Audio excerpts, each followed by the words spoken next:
The way in which we conceive of and understand money changes how we think about it, how we live in relation to it, and how we go about earning it. There are many mindsets that creep into our daily thoughts that shouldn't be there and actually get in the way.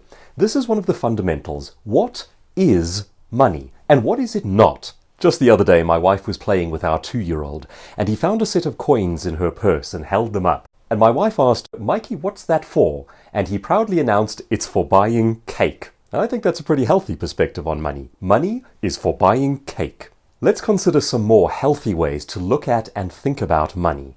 Firstly, money is an energy, and that implies that you have to stir the pot. If you're not stirring the energy, nothing happens. Money doesn't come to you by magic or by voodoo, but it is a form of energy. You have to put something out into the world before it comes back to you. Do nothing, nothing happens. Money is a recognition of value. To raise your income, you have to raise your value. That means becoming more useful, more educated, more far-reaching, more entertaining, more something. It is astonishing how many things can make you more valuable and more wealthy, whether it's from being entertaining to being useful to creating something, but it's always about raising your value. Your wealth is a reflection of the value that you offer to the world. Money is just a tool. It's not for having, it's for growing and for doing things. Money is not for sitting around Scrooge McDuck style and turning into large piles. It is an active energy. The people who understand wealth use their wealth to create wealth. As I said, wealth is an energy. It is not a thing. It is an energy that we use as a tool. We put it out into the universe and set it to work. People think of multimillionaires and billionaires as having large piles of money. And in fact, this is where the misconception comes from, that wealthy people are hoarding all of the money. It doesn't work like that in the real world. In the real world, the Elon Musks, the Bill Gates, Jeff Bezos do not have large piles of money or huge numbers sitting in a bank account somewhere. It's out there working. It's all invested. It's part of something, and it's out there growing things. It's also being used as an active tool, and that's the thing that they understand. Money is not sacred. It's just stuff. It's a tool for doing things. It works according to simple laws and principles, and we should learn and understand those laws and principles. Here's something that I advocate. In the old polite world, we used to say, don't discuss money around the family table. I think that's a big mistake. I think it should become part of your family culture that you do discuss money around the table. Now here's the interesting thing. You don't have to get all of the answers right.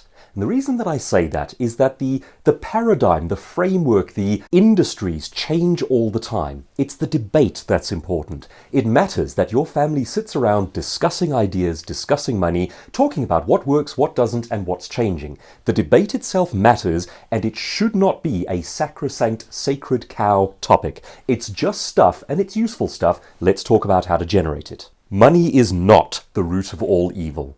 That misquote is doubly wrong. It obviously comes from a biblical scripture, and most people are aware of the first mistake in that quote, which is money is the root of all evil. They say, well, it's actually the love of money is the root of all evil.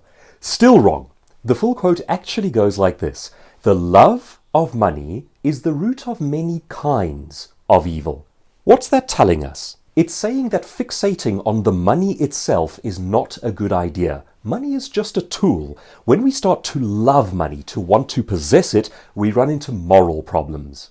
But it isn't sacred. And in fact, that's why the verse is suggesting what it's suggesting. It's not a thing to be valued in and of itself. It's a tool, it's an energy, it's a mechanism, it's a means. It is not the root of all evil, and we should feel free and open about discussing it. And finally, money does not respond to emotion. We get so caught up in ideas like, I'm so morally worthy, why is that guy out-earning me? Or, that guy is awful, why is he richer than me? Money doesn't respond to our emotions and to our value judgments. Money responds to one thing and one thing only: money-generating activity. That is it. And that's why it is a sort of energy. You have to do things before you can have money. You have to stir the pot, you have to create value. Action, initiative, work, and innovation generate money. How do you talk about money in your family? What's the culture surrounding that topic? Is it a source of shame?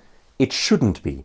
Money is nothing sacred. It's a tool, it's a means, it's a thing. The more we talk about strategic, clever ways of gaining it and using it and enriching our lives, the better we become at it.